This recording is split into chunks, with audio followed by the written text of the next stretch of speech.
चाहिए, ठीक है, खुद नहीं खाते हैं। ठीक है जी, ठीक है, सुनिए शुभम। माना क्लबों में, बारों में पीढ़ी दर पीढ़ी शराब सर्व करने का पुराना इतिहास आपका, पार्टी का आपका रहा है। इसका यह मतलब नहीं है कि पूरा देश ही शराब पी रहा है, और इसका यह मतलब नहीं है कि देश का हर आदमी और देश का हर नेता और देश का हर नेत्री बस शराब ही पी रही है और शराब के अलावा कुछ कर ही नहीं रहे। माना आपके अलग अलग नेताओं की बैंकॉक न जाने कहां से वो शराब की बॉटल पकड़े हुए फोटो वीडियो आ जाती है, लेकिन इसका यह मतलब नहीं है कि हिंदुस्तान का कोई आदमी शराब छोड़ ही नहीं रहा, सारे शराब पी रहे। दिन रात शराब के नशे में मत रहा करो। और सुनो, प्लीज बीच में नहीं बोलना, कोई बोला आपके बीच में। दूसरा एक और चीज है कि हम ऐसा कहते हैं शराब मत पियो, ऐसा मत करो। देश तो यह भी कहता है भ्रष्टाचार मत करो। देश तो यह भी कहता है कि ईडी की गिरफ्त में जगदीश शर्मा गिरफ्तार नहीं होना चाहिए। आप भी ईडी की गिरफ्त में थे ना, वो पता नहीं किसकी वाड्रा की दलाली वाली करने के उसमें आप भी ईडी की गिरफ्त में गए थे, जेल में होकर आए ना आप भी। देश तो यह भी कहता है भ्रष्टाचार चोरी चकारी मत करो, लेकिन मानते कहां है ये कांग्रेसी? सुनिए जरा, बीच में मत बोलिए।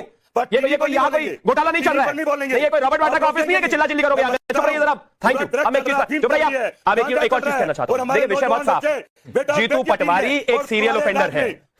अरे रुक जाओ भाई, रुक जाओ, हो गया। शराब पी रखी है क्या आपने? शिवम त्यागी अपनी बारी का इंतजार करें तो सुन लीजिए सर, आपका बौखलाना लाजमी है। Thank you. तो आप रुक जाइए, शिवम त्यागी के बाद आपके पास आ जाऊंगा, आप काउंटर कर दीजिएगा। Thank you. Jagdish ji please, अच्छा लगता है, ठीक है। मेरी जगह जरा विजुअल भी रख दीजिए जो विरोध प्रदर्शन हो रहा है।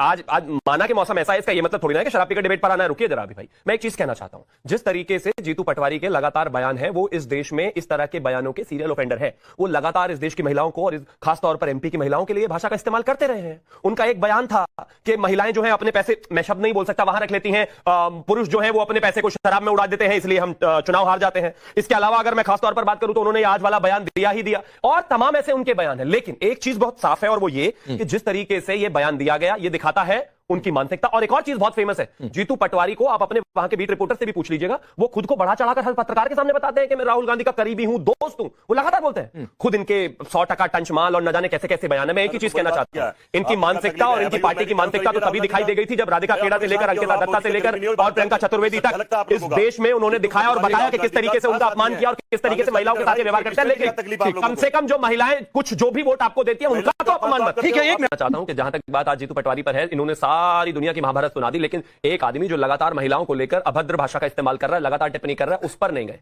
मतलब जीतू पटवारी से हटकर सारी दुनिया में घूमा है, सुब्रमण्यम स्वामी तक भी घूमा है। मुझे ये याद दिलाने की आवश्यकता नहीं है कि सुब्रमण्यम स्वामी इस देश की बड़ी नेता श्रीमती सोनिया गांधी जी के बारे में क्या क्या कहते हैं। अगर मानना है तो सारा ही मानो फिर, और सही से मानो और सही से सुनो, फिर आप अपने आप ही कहेंगे कि ऐसी भाषा का इस्तेमाल नहीं होना चाहिए। मैं एक चीज कहना चाहता हूं, आज अगर जीतू पटवारी के विषय में कोई बात हो रही है तो क्यों ना उस पर एक तरफा सभी एक ही भाषा में कहें कि ये बिल्कुल गलत है।